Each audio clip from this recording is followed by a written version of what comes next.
It started with a crash deep in the pre-dawn gloom, the night's silence shattered by the jagged screech of twisting metal and shattering glass. I felt the world lurch beneath me, momentum shifting and then colliding with a force that snatched my breath away. One moment, I was drifting between sleep and wakefulness, safe in the hum of the engine while Ivy drove us home from her parents' house. The next, everything was chaos. A thunderous bang, the world flipping like a page in a ruined book, and then blackness. When I came back, the first thing I registered was pain, an all-encompassing, electric ache that coursed through my body and pinned me to an invisible stake. My eyes flickered open, unaccustomed to the brightness that stabbed at my eyelids. There were white sheets, sterile and impersonal, weighed down by a maze of wires creating a spiderweb across my chest and limbs. A dull throb pulsed in my skull, as though someone was drumming inside my head. My breath came in ragged gasps, and my vision swayed before settling into a view of a pale ceiling. The sterile smell of antiseptic hung heavy in the air, mingling with the faint scent of sweat and fear. I tried to turn, but a cold weight held my arms down. I realized they were strapped to the bed. Panic rose in my chest like bile. I forced myself to keep still, letting the initial wave of confusion and alarm pass through me without surrendering. I could not make sense of the pain. Bits of memory surfaced. Ivy's voice calling my name, the flash of headlights, and then nothing. The beeping of a monitor became a rhythmic anchor to reality. A line creeping up and down on a screen in the corner was my only proof that I was alive. I swallowed, my throat raw, and summoned the will to speak. My lips parted, forming sounds that were swallowed by the droning hum of the room. I focused on the sensation of my lungs filling with air and then emptying, matching each inhale to a brief moment of clarity. I heard footsteps. Soft, measured, purposeful. A doctor in green scrubs appeared at the foot of my bed, clipboard in hand, brow furrowed. Without turning, he began talking through a litany of vitals and tests. He's stable, but the scans show a fractured sternum, a ruptured spleen, multiple contusions. We'll need to monitor his internal bleeding. He's under heavy sedation, but that should taper off by morning. Sedation? A voice, faint and unfamiliar, chimed in. My gaze drifted to the doorway. A nurse stood there, guilt etched across her face. I saw sympathy in her eyes. It bolstered me, knowing someone cared. I clenched my jaw, willing the pain to recede enough so I could speak more clearly. Where is Ivy? The doctor paused, pen hovering over the chart. He cleared his throat. Your wife. She was slightly concussed but unwilling to stay for more than initial evaluation. She signed the discharge paperwork. She insisted she had other commitments. I'm sorry.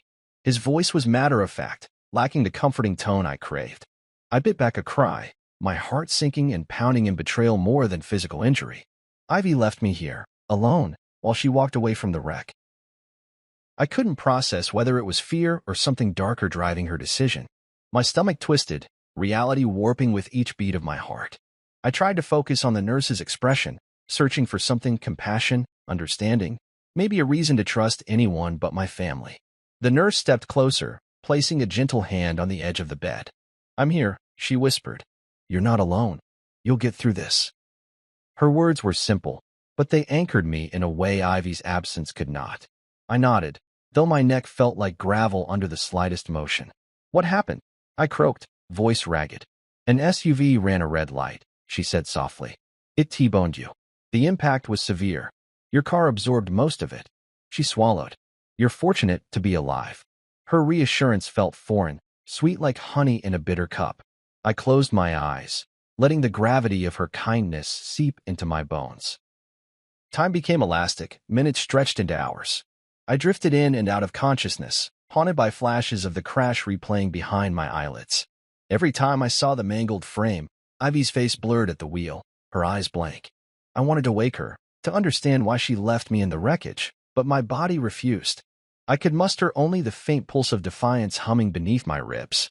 Pain scribbled lines across my thoughts, but underneath it lay a spark of resilience. I resolved then that this wreck, this broken beginning, would not define me. I would reclaim each shattered piece, stitch them back together with purpose. I would not be a casualty in someone else's story. I would author my own path forward. Eventually, a shift change brought in new faces. The monitor's beeping softened to a lullaby of endurance. I let the tide of pain and memory wash over me, knowing that from these ruins I would emerge, scarred but unbound. The crash marked the end of one story, and here, the first chapter of my own survival began. When consciousness crept back into me like a reluctant tide, the first thing I heard wasn't Ivy's voice or the rhythmic hum of the respirator. It was the cold, clinical cadence of her question to the doctor. My ears, still ringing with the echo of the crash, picked up every syllable as though they were bullets. "Can we use his organ to help my sister instead?" Ivy asked, her tone almost casual, as if she were discussing rental cars instead of the man on the gurney. My head snapped toward the source of that voice, but heavy fog clouded my vision. I lay half-submerged beneath tangled white sheets and clamps of medical tape, monitored by machines that measured every breath and heartbeat, yet offered no comfort or warmth. The question lingered in the air, incisive and brutal, carving me open from the inside out. Before I could summon enough clarity to shout that I was alive, that I could hear every word, her mother Clara leaned forward, her lips pursed around contempt. "He's useless anyway," she declared, her voice sweet with malice. She patted the doctor's arm as if she were consoling a small child, and her words were a mother's reproach to an unruly toddler. Useless, a burden. My heart twisted in my chest, each beat a hammer blow against my ribs. I might have groaned, but the ventilator's gentle vying for control of my lungs swallowed any sound. Clara's declaration echoed off sterile walls, reinforced by the chipped plaster and fluorescent lights overhead, until it felt like a confession carved into the drywall itself. Then Barrett, rigid as a marble statue and twice as cold, added his own brand of disgust, his voice void of compassion. "He's just a burden," he said, chin jutting like an accusation. In that moment, cheers for Ivy's sister's potential salvation twisted around me like barbed wire. The very people who once vowed to love and cherish me had unanimously decided I was disposable, expendable in the pursuit of Fallon's survival. My vision cleared enough to focus on Barrett's stern silhouette, his posture bureaucratic, as though he were evaluating a faulty machine rather than the man who had built half the systems in his own company. Betrayal solidified inside me, sharper than any shard of glass from the crash, and I tasted bile at the back of my throat. The doctor hesitated, clipboard quivering in his left hand. He tore his gaze between Ivy's resolute countenance and the latest skin flickering on a nearby monitor, a bright, angry blotch indicating internal bleeding, courtesy of my ruptured spleen. I strained to speak, to remind them I was more than a deposit of organs waiting to be cataloged for donation, but the raw pain and tight straps around my frame kept my voice locked away. Instead, I lay as still as a stone statue, wrist pinned by leather cuffs, mind racing through every memory of gentle laughter and shared dreams, a montage now tainted by this monstrous revelation. When the tension peaked, a soft click announced the nurse's entrance. She was the same one who had offered me water when I first awoke, the one whose brow had furrowed with genuine concern when she adjusted my drip. She hovered at my side and caught my eye, her expression shifting from professional detachment to something closer to sorrow. I managed a tiny nod in her direction, an unspoken plea. "Help me." She stepped back, pressing a small red button on the bed's control panel, summoning security with the gentle chime of an alarm that echoed down the corridor. The first stirrings of power returned to me then, blooming in spite of my battered body. Security officers marched down the hallway within minutes, clipboards in hand, the whistle of their shoes on linoleum announcing authority. Ivy's face, once smug and unruffled, drained of color as she realized her calculation had backfired. Clara's lips pursed in alarm, and Barrett's stern mask crumbled to reveal genuine unease.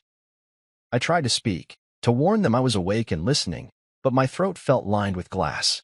Instead, I watched them rise in unison, the doctor stepping forward to explain that an ethics report had been filed.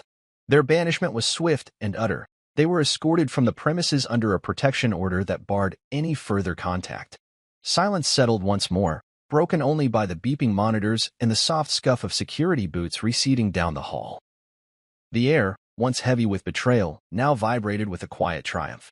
I exhaled deliberately, feeling each breath carve a little more strength into my lungs. Later, when a legal advocate named Rowan arrived in crisp fashion, briefcase in hand, kind eyes behind wireframe glasses, she explained how Ivy's request constituted coercion and medical malpractice. She spoke in clear, measured tones as though reading from an order that had already been signed. 48 hours later, a judge granted me medical emancipation, removing Ivy's name from my records and granting me autonomy over every procedure, every decision. Lying in that bed, the bandages itching on my ribs, I realized the true meaning of survival. It wasn't simply waking up. It was waking up to who you really are. Ivy had tried to turn my body into a ledger item, trading my health for her sister's sake. Clara and Barrett had colluded in that at my expense. But here I was, breathing on my own terms, immune to their whispers. I felt a thrill of something I hadn't known in years: agency. The room seemed brighter after their departure, the monitor's beeps less oppressive. The fear that had gripped me since the crash transformed into a steady pulse of resolve. I was no longer at their mercy.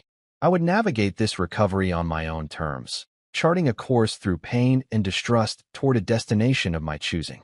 My mind filled with plans. How to regain strength, how to hold Ivy accountable, how to ensure no one ever treated me like spare parts again. Legal emancipation was merely the first victory. I had an entire story to write, with many chapters yet to unfold. That night, as the hospital lights dimmed for the evening shift and the corridors hushed in anticipation of rest, I drifted into a sleep unbroken by fear. I slept knowing that when I woke, the world would belong to me once more. Muscle by muscle, thought by thought, whisper by undeniable whisper, I woke to a world reduced to antiseptic white and the steady pulse of machinery. My body felt heavier than the iron bars of a prison, each limb a monument to pain, tethered by cables and tubes. The first tangible thought that surfaced was that no one had visited me. No Ivy offering a tearful apology, no Clara fussing over a decorative fruit basket, no Barrett presiding over the gathering like a disappointed patriarch. The emptiness reverberated through me.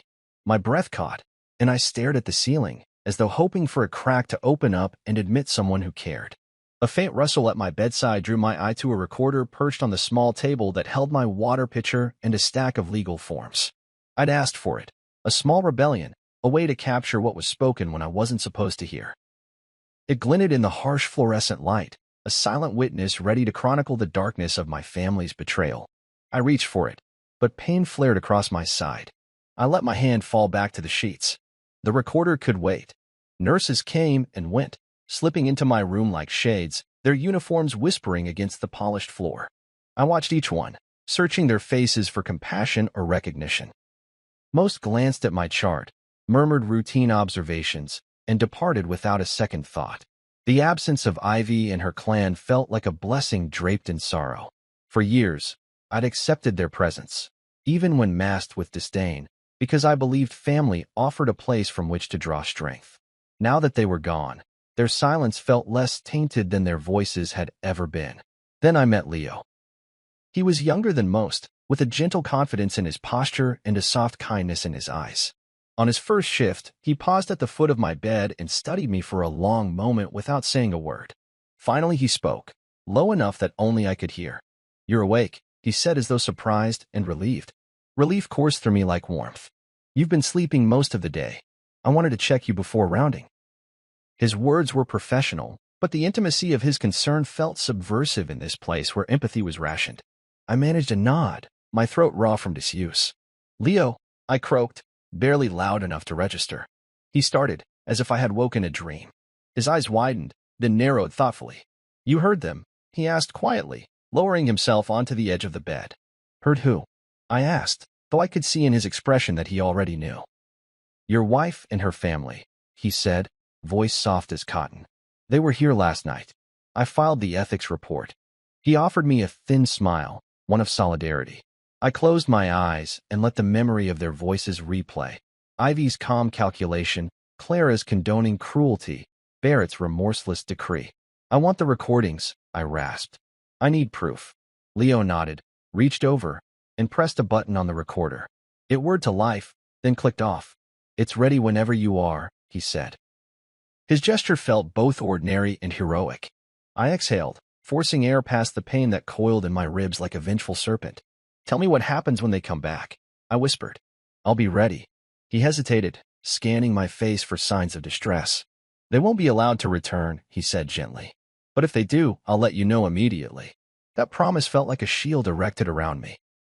My pulse slowed, and I drifted into a semi-conscious haze in which Leo's presence felt more comforting than my own blood.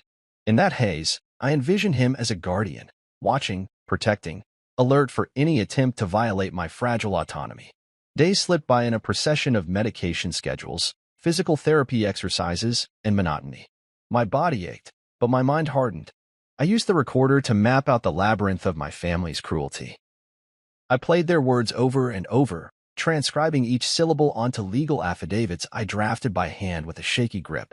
Page upon page detailed their willingness to exploit my body, their eagerness to gaslight me into silence.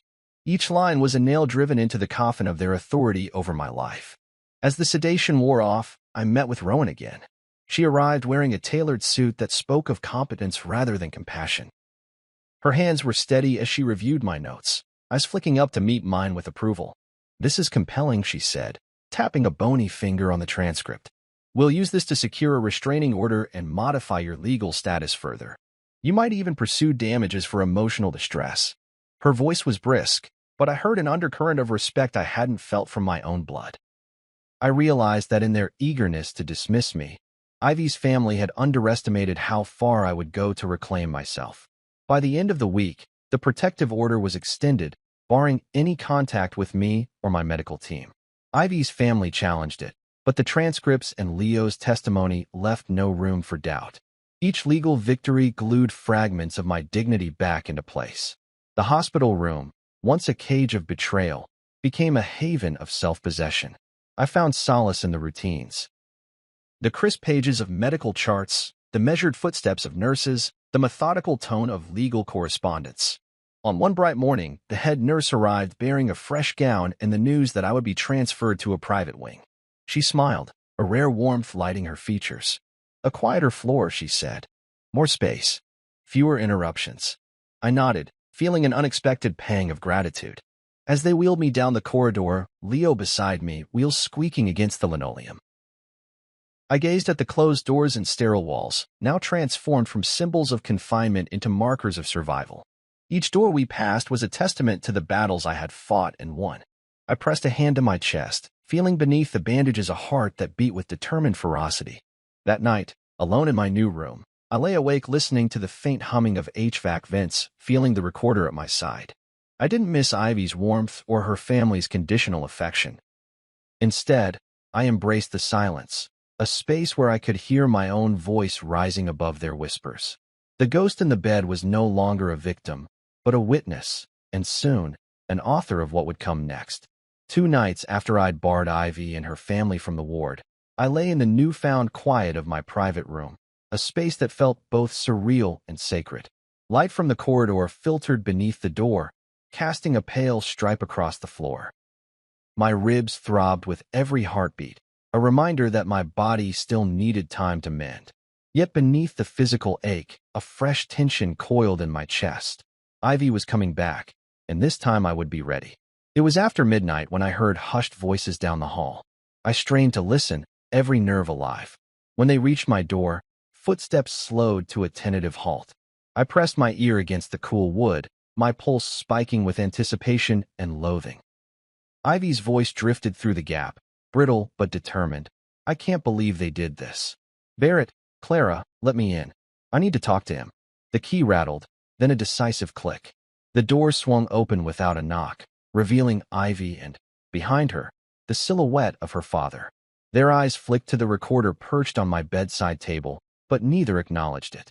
Instead, they advanced as though I were a prize to be claimed rather than a man they had nearly sacrificed. I lay still, feigning sleep, though my mind raced. The leather straps that had once bound me were long gone, replaced by a single hospital gown and an 4-line that threaded from my arm to a sterile bag of saline. My legs were free. I could have sprung up, but I chose to stay put, savoring the moment when their certainty would transform into alarm. Ivy's voice softened to a whisper. "Please, Wesley, you have to eat." Her plea died on her lips when Barrett stepped forward, chest thrust out in authority. "This is ridiculous. Fallon's life depends on this, on him," he said, his tone edged with impatience. He didn't bother to scan the room. He simply assumed the bed would yield. But I wasn't the unseeing patient they remembered. I was awake, fully aware, and fiercely alive. The nurse, Leo, rounded the corner at that moment, his training overridden by instinct. His broad frame filled the doorway, and he raised a hand. "I'm sorry, but visiting hours are over," he said, voice firm but controlled. Ivy's eyes flicked to his shoulder where a badge glinted. Clara's gasp echoed down the corridor.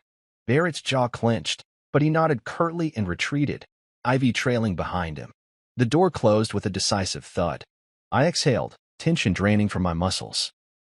Leo met my gaze and gave a small, knowing smile before placing a gentle hand on the side rail. "They tried to return," he murmured. I shut it down. Relief washed over me like warm water, carrying away the last of my uncertainty. I held out a trembling hand toward the recorder. "Play it," I whispered. Leo obeyed. The device clicked on and filled the room with voices laced with betrayal. Ivy's measured inquiry, her mother's cold dismissal, Barrett's contemptuous decree. Each syllable echoed back to me, a litany of the heartlessness I had endured. I closed my eyes as the voices washed over me, feeling the raw power of the evidence solidify my resolve. I pressed record again and let the final seconds of that encounter join my collection of proof. By morning, Rowan had arranged a follow-up hearing. The transcripts and audio recordings lay before her in neat stacks, each page a testament to their attempts to claim ownership of my body. She moved through the legal process with mechanical precision, filing motions, drafting petitions, and submitting evidence. I watched her, seated in a chair beside my bed, as though I were supervising the unmaking of my family's authority. And in that moment, I realized something vital. Ivy had come to negotiate as though I still occupied the position of the man she once called husband. But I had renegotiated the terms of my existence. No longer was I willing to barter my life for their convenience. The judge's ruling came swift and emphatic. Not only was Ivy permanently stripped of any say over my medical decisions, but the court also issued sanctions against Barrett and Clara for contempt and emotional abuse. It was a landmark decision within the hospital's jurisdiction. A married patient could legally emancipate himself from a spouse's medical authority. The judge cited the recordings as incontrovertible evidence of coercion. I sat in the gallery, Kane leaning against my shoulder, watching Ivy enter the courtroom flanked by a lawyer. Her face was a mask of desperation, but it crumbled when the ruling was read aloud. When the gavel fell, her shoulders sagged as though the weight of every unspoken cruelty settled on her chest. I didn't celebrate. Even this victory felt hollow, draped in the bitter realization that I had lost the life I thought I'd lived. Yet a spark of triumph glowed in my veins, proof that the realm of my body and choices belonged to me alone. Back in my hospital room, I lay in the bed with the morning sun filtering through the blinds, stripes of light playing across the floor. The room no longer felt like a cage, but like the staging ground for my resurgence. Leo checked my vitals, his smile warm and triumphant. "You did it," he said. "You're free." I nodded, feeling the pulse in my wrist, steady and loyal. I reached for the stack of transcripts and placed them in a folder marked Wesley Ward, Personal Files. Somewhere in the drawers of my nightstand lay a will and a power of attorney, drafted and signed under Rowan's guidance. My name was now the author of my story, not a footnote in theirs. I let the folder drop back onto the table and closed my eyes, breathing deep. The scent of antiseptic had lost its sting. Now it smelled like renewal, the promise of healing. In that moment, as my mind drifted toward thoughts of home and the world beyond the hospital walls, I understood the full measure of my transformation. Ivy had asked for my organ, as though my worth could be quantified by its utility. Clara and Barrett had agreed. But in attempting to reduce me to the sum of my parts, they overlooked the one element they could not control, my will. With a silent vow, I released the memories of their betrayal, letting them settle into the past. My body, fractured, bruised, but unbroken, would carry me forward, a living testament to the power of reclaiming one's own heart. Not his heart, but mine. When the hospital ethics committee convened in hushed tones behind closed doors, I lay in my bed listening to the soft click of my recorder as it documented every protocol violation, every whispered intention of my family to manipulate my body into a commodity. The air in the hallway outside my door vibrated with tension, and I sensed rather than heard the shifting of uniforms as administrators and security staff prepared to enact the order. I closed my eyes and breathed deeply, feeling each inhale fill the hollows left by fractured ribs and ruptured trust. In that moment, I understood that the dissolution of their power over me would hurt them more than any physical wound I had suffered. The morning sunlight slanted through the blinds in long, narrow bars, illuminating the sterile room in a stark, almost theatrical way. A team of doctors and nurses entered in formation, heads bowed over clipboards and charts. They paused at my door, confirming the court's directive. Ivy Ward and her parents were banned from the premises, barred from any contact with me or my medical file. I watched their faces flicker at the mention of my name, saw a mixture of relief and discomfort in their eyes. The institution had, at last, chosen to protect me rather than cater to the whims of her entitled in-law. My pulse quickened, evidence that I still possessed a heart worth defending. Later that afternoon, I was transferred to a private wing, a spacious room with a window overlooking the river. The gentle murmur of water below and the distant hum of city life brought me a sense of peace I hadn't known I could feel inside these walls. As they wheeled me down the hall, still unsteady on my legs, I imagined the looks on Ivy's face when she learned that the hospital now regarded her as an intruder. My chest tightened with a mixture of satisfaction and sorrow. No longer would her footsteps echo in my ears as she discussed my fate as though I were an inanimate object. That chapter of my life had closed. The legal advocate, Rowan, guided me through the subsequent paperwork. We sat together in a small conference room, the prosecutor's office on one side and medical administrators on the other, all witnesses to the unmaking of my family's authority. Rowan's expression was steady as she presented the protection order and the petition for medical emancipation. I observed the subtle shift in Ivy's mother's posture when she realized that the hospital had sided with me, her own son-in-law. Clara's cheeks flushed the color of shame, and Barrett's lips pressed into a thin line. Ivy's eyes, once so composed, flickered with unexpected fear. She mouthed an apology, but it was lost in the bureaucratic reading of statutes and case numbers. When the judge signed the final order, she looked directly at me and said, "Mr. Ward, this institution, and the law, recognizes your right to bodily autonomy. No one may override your decisions regarding medical treatment." The weightiness of her words settled over me like a benediction. I felt the last of the bonds loosen around my chest, and for the first time in days, I felt as though I could truly breathe. The judge offered a small smile, one without pity, and dismissed the court. Ivy and her parents rose as though tethered to me by invisible chains, but when those chains were cut, their faces fell in unison. Back in my private room, the nurse Leo reappeared. His arrival was like the sunrise after a long night. He checked my adjusted my pillows, and asked how I was feeling. I focused on the sensation of cool sheets against my back and the sunlight on my face, a sensory reminder that I was alive and free. "Better," I whispered. "Much better." He laughed. A warm, genuine sound, and nodded. "You made them respect you," he said simply. I reached for his hand and squeezed it. In his eyes, I saw the reflection of a man who believed in me when my own family had declared me expendable. Word spread quickly through the hospital. Doctors who once hurried past my door paused to offer supportive smiles. Nurses left get-well cards on my bedside table. One of them, a woman named Mara, brought a small bouquet of daisies in a simple glass jar. I placed them beside the recorder and watched them brighten the room with their cheerful stubbornness. Each petal felt like defiance against the darkness that my family had tried to cast over me. I realized then that I had been reborn in the light of compassion from strangers. Over the next 2 days, physical therapy sessions resumed in earnest. Yara, the therapist who had first coaxed me out of bed, returned with a determined grin. She guided me through standing exercises, measuring my progress with tape markers on the floor. The first few steps were excruciating. My legs trembled under the weight of a body that felt foreign.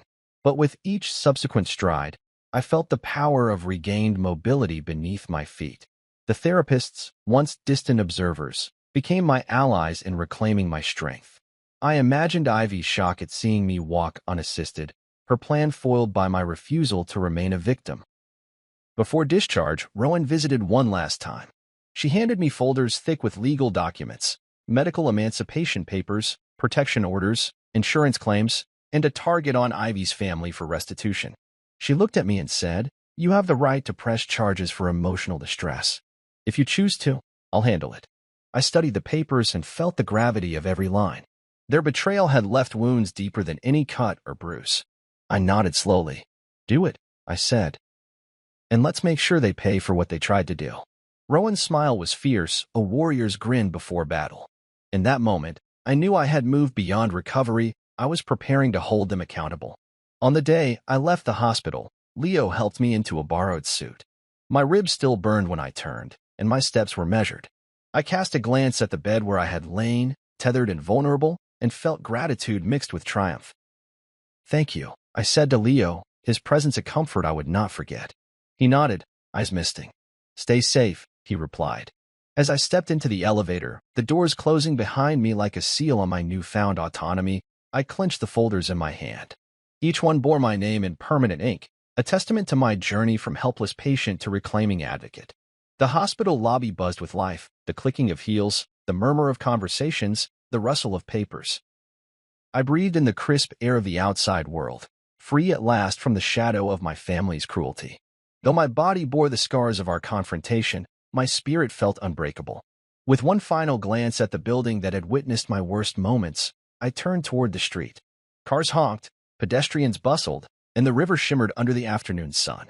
I flexed my hands and took a step forward, the crackle of determination humming in my veins.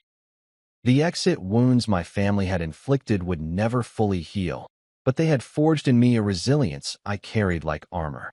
I walked away, leaving behind the hospital that once held me captive, ready to write the next chapter of my life, one defined not by broken glass, whispers of betrayal, or family debts, but by the hard-earned victory of reclaiming my own body, my own will, and my own destiny.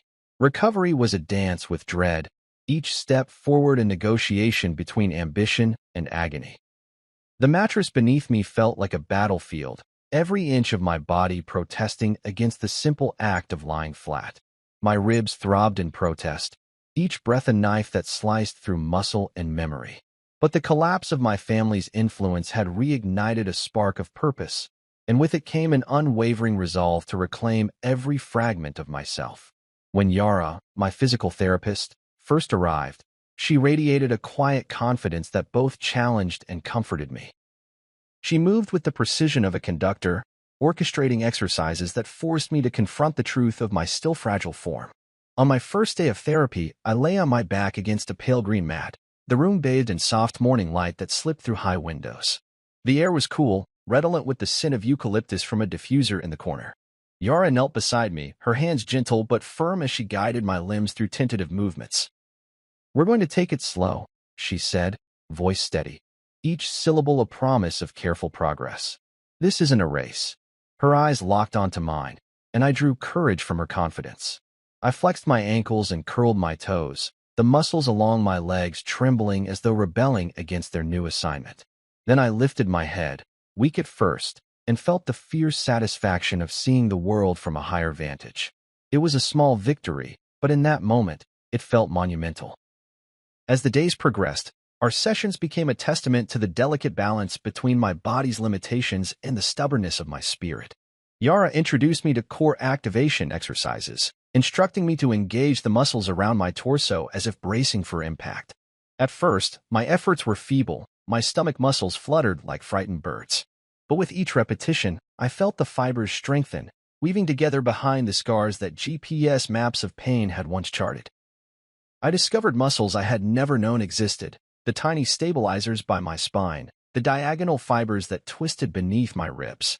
Each new revelation felt like unlocking a hidden map, revealing pathways to reclaiming my center. Standing upright became the biggest hurdle. On the morning I first planted both feet on the floor, I thought the pain would shatter me. My body trembled like a newborn colt trying its legs for the first time. Yara stood before me, her hands hovering at my hips. "When you feel unstable, look straight ahead," she coached. "Focus on a point and trust your balance." I obeyed, fixing my gaze on a cracked window pane across the room. My vision wavered briefly, but then I found a stillness at the core of my being. I felt a surge of triumph. This was the transformation from shattered bed to backbone I had vowed to achieve. Soon, I graduated to walking. The first steps were labored. I treated my cane as a lifeline rather than a prop. Yet with each footfall, I felt a reservoir of tenacity pooling beneath my skin, fueling me forward. Yara introduced distance markers on the hallway floor, bright strips of tape that measured my strides. She challenged me to pass 10 strips, then 15, then 20. I rediscovered the rhythm of movement, the cadence of a life unbound by injury. Each tap of my shoe against the linoleum became an affirmation. I was emerging from the wreckage, molded by pain but no longer defined by it. Behind the scenes, I worked with Rowan to tweak the legal framework that would secure my independence beyond these walls. While my body rebuilt, my mind sharpened its focus on the future. I spent quiet evenings drafting amendments to my will, notarized powers of attorney, and plans for new investments. Each keystroke was a hammer strike on the walls my family had built around me. I envisioned a company with my name on the door, a workspace that bore the imprint of my will rather than their suffocating expectations. These preparations grounded me, reminding me that physical healing was inseparable from the restoration of agency. As weeks passed, I noticed subtle changes: shoulders squared, a deeper resonance in my voice, the way I inhaled and exhaled with fuller lungs. Ivy's question, "Can we use his organ to help my sister instead?" haunted me no longer. That moment of ultimate betrayal had been transmuted into a catalyst for self-determination. My body, once a site of attempted exploitation, had become a testament to the power of reclaiming one's story. I felt gratitude stir within me for the crash that had wrenched everything apart. In its aftermath, I unearthed a reservoir of resilience I never knew existed. Yara introduced weights, light dumbbells that I gripped gingerly at first, as though afraid they might summon new fractures. We progressed to resistance bands that coiled around my thighs, forcing my legs to push outward as though breaking free from an invisible cage. The burn of exertion signaled progress rather than punishment. Each drop of sweat on my brow symbolized a victory over the helplessness that had once suffocated me throughout the nightmarish days of betrayal and indignity. One afternoon, we ventured outside. The hospital courtyard was a lotus of greenery amid gravestones of concrete. Yara wheeled me to a bench beneath a canopy of maples. Sunlight dappled through the leaves, and a breeze teased the edges of my gown. I felt the wind slip beneath my skin, stirring memories of drives with Ivy before the crash, sunlit afternoons when trust felt as natural as breath. I closed my eyes, letting mild warmth wash over me. This was freedom in its simplest form, the world beyond hospital walls, accessible once more via legs that refused to remain broken.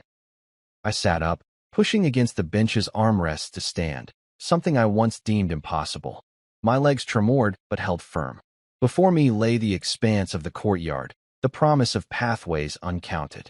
I took a step forward, unsteady but determined. Then another, and another. Each stride felt like a silent rebuttal to Clara's useless, Barrett's burden, and Ivy's proposal of disposability.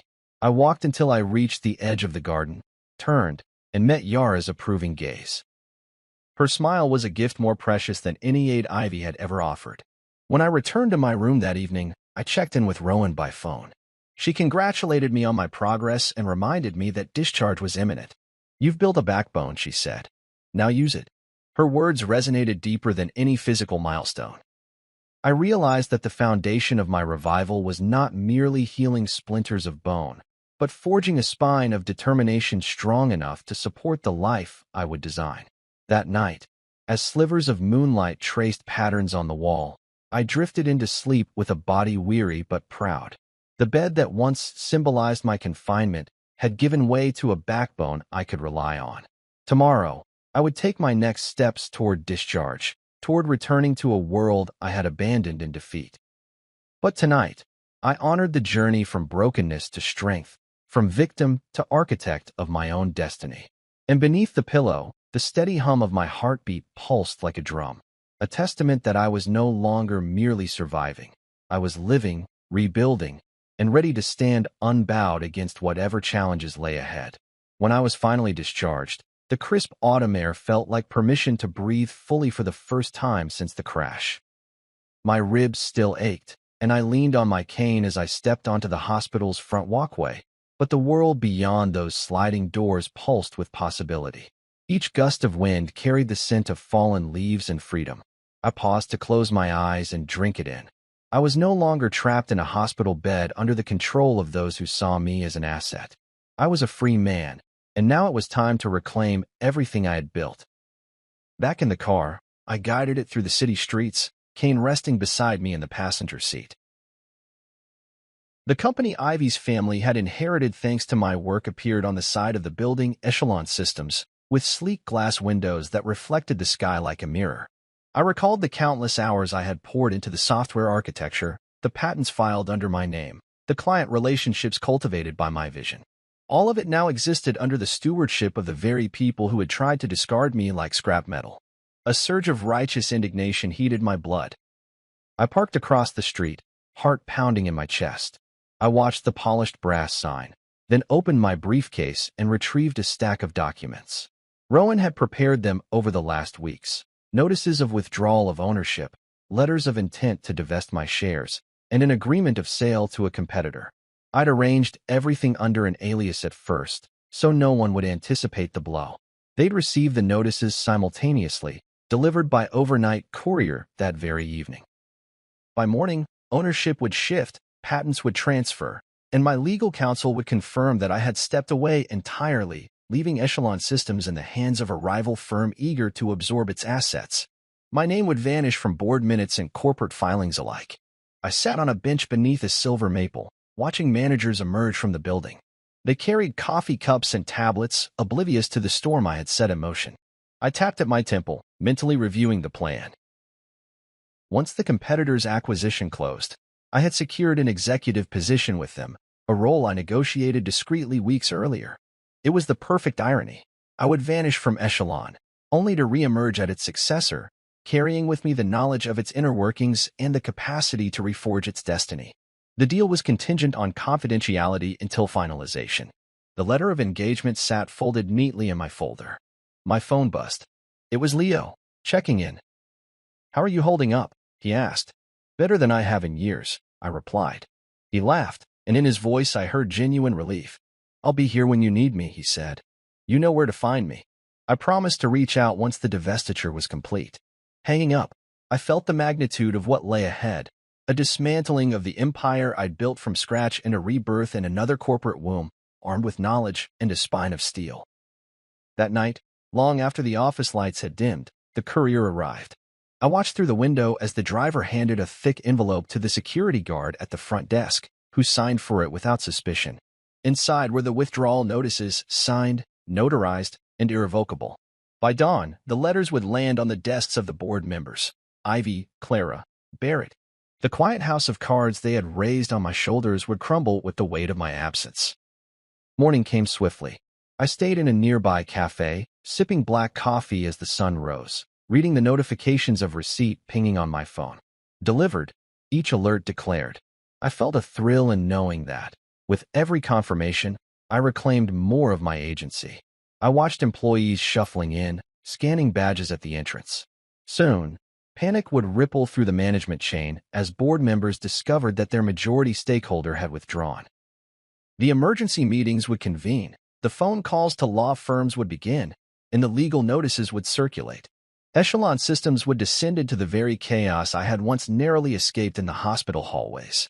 By mid-morning, my inbox flooded with messages from Ivy's lawyer, demanding explanations.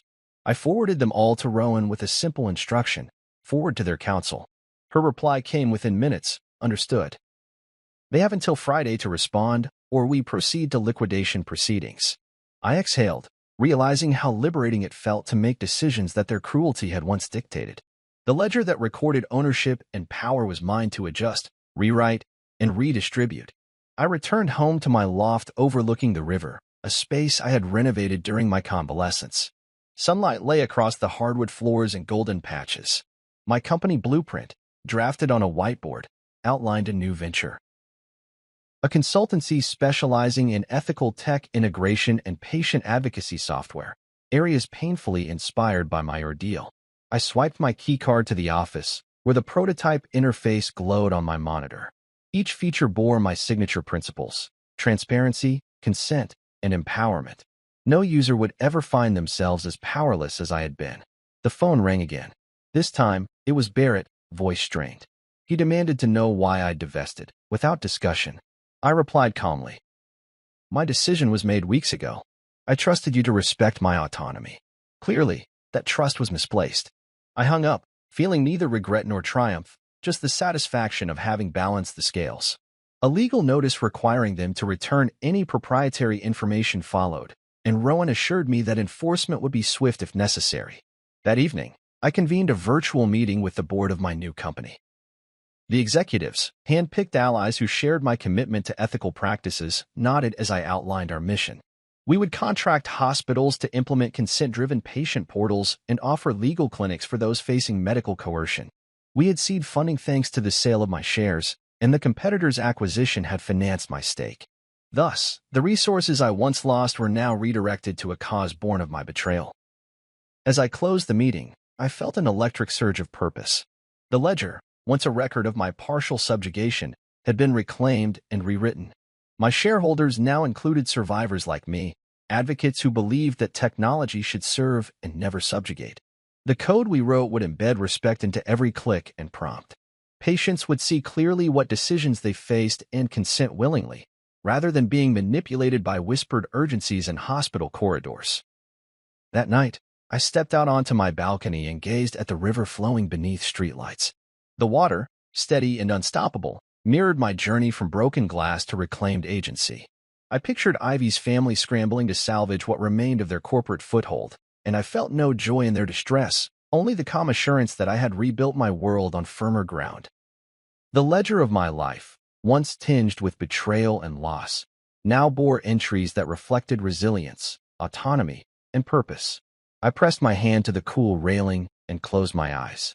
Autumn leaves drifted past like embers of change, and in their quiet descent I heard the promise of renewal.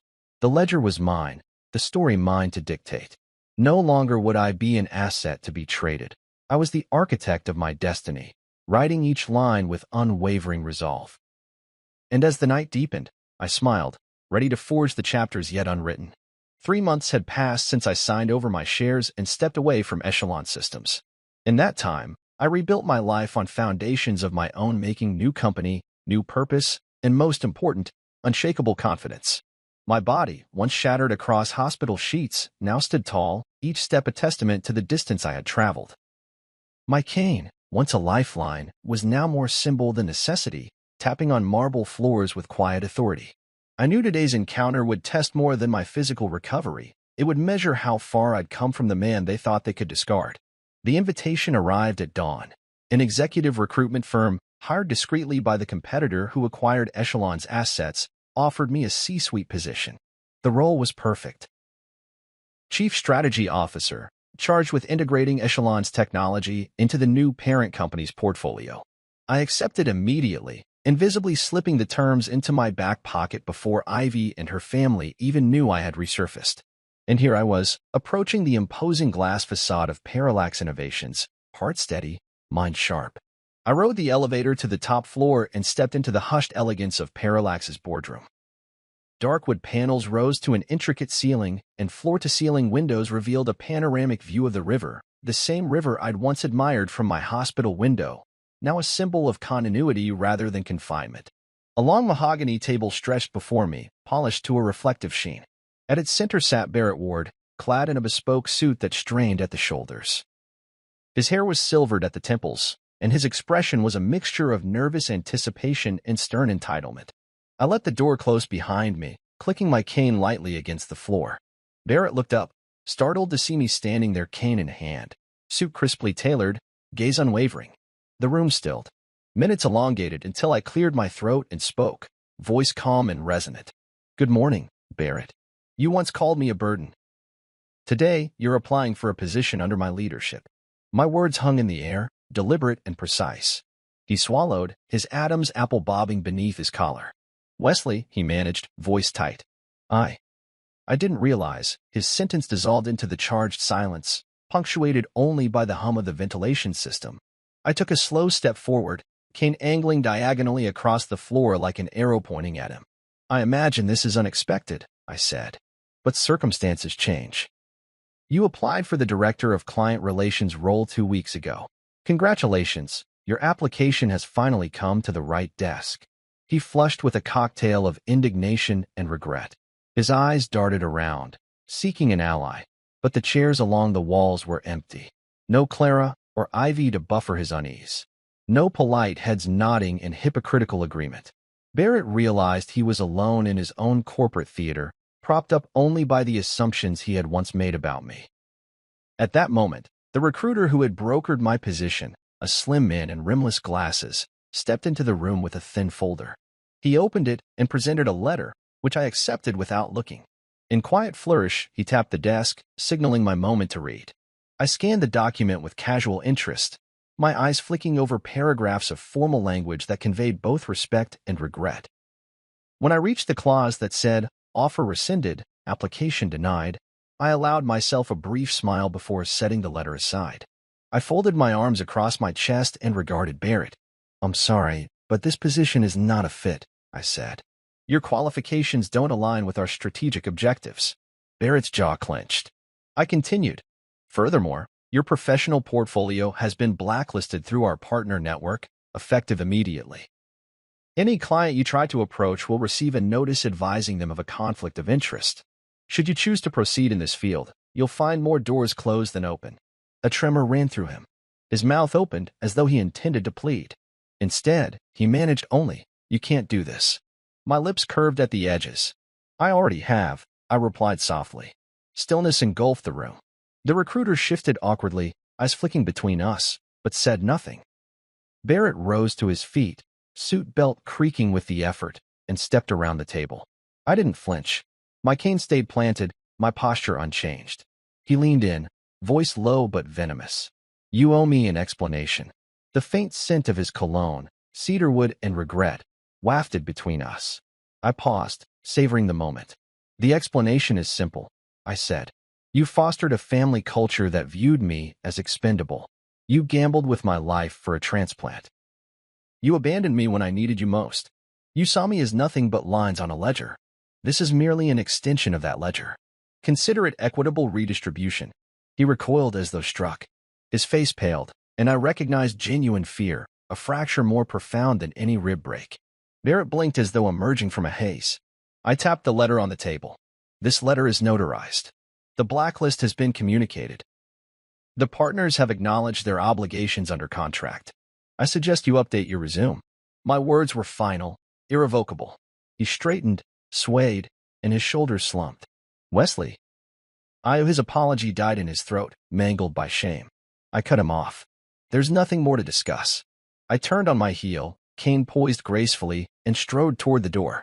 Before leaving, I addressed the recruiter. "Thank you for facilitating this meeting. We'll send our transition schedule to Parallax's HR." He nodded, relief etched across his features. Barrett sank into the chair, fingers pressed into his temples, eyes fixed on the floor as though he grappled with the gravity of my verdict. I paused in the doorway and glanced back one last time. The man who once held my future in contempt was now locked out of it. No mercy needed. No second chances granted. He would rebuild, or perhaps concede defeat. Either way, his world had shifted beneath his feet. Outside, the corridor buzzed with the typical corporate din, footsteps, muffled conversations, distant phone rings. Yet in the hush of that moment, I felt an electrifying surge of self-possession. I had transformed from casualty to catalyst, wielding power not through violence, but through the precise application of legal and strategic leverage. I tapped my cane against the polished floor one final time before exiting Parallax Innovations. My mind was already working through the next steps, onboarding at the new firm, integrating legacy systems, and launching patient empowerment software inspired by my ordeal. Each initiative reaffirmed my purpose. Technology must serve humanity, not commodify it. And as the doors slid closed behind me, I carried with me a lesson forged in broken glass and whispered betrayals. Never underestimate the man who has rebuilt himself from the shards. Weeks after the boardroom confrontation, a slender envelope arrived at my loft, bearing Ivy's familiar handwriting. My heart stuttered, but I slid a finger beneath the flap and unfolded her letter. The first lines trembled with contrition. She claimed remorse, described Fallon's desperate condition, and pleaded for my help. I let her words drift across my vision like ash on the wind, watching them disintegrate into nothing. Beneath her plea, I placed a single document. A clean copy of my signed divorce decree. Below it, the final recording of their hospital conversation, cold, calculated admissions etched in undeniable clarity. I titled the folder Closure and enclosed it alongside the letter. No explanation, no apology in return. I dropped the packet into the mail slot and felt the rush of release. Ivy had asked to take my heart. Now I had severed my ties to hers. Fallout rippled through her world. Fallon found another donor and survived, but their reputation lay scorched. Ivy's marriage crumbled under the weight of public scandal. As for me, I watched from the riverbank, feeling lighter with each letter and recording I discarded into the recycling bin. My chapter in their story had ended, not in tragedy, but in the ember of my own choosing, a quiet triumph rising from their ashes. I never imagined how powerful it would feel to unlock a door with my own name stamped on the frame. The morning sunlight caught the brass letters, WESLEYWARD, gleaming above the glass panel as I approached my new headquarters. My cane tapped confidently on the stone steps, a rhythmic proclamation of how far I'd come since waking amid broken glass and betrayal. I paused and let the moment wash over me.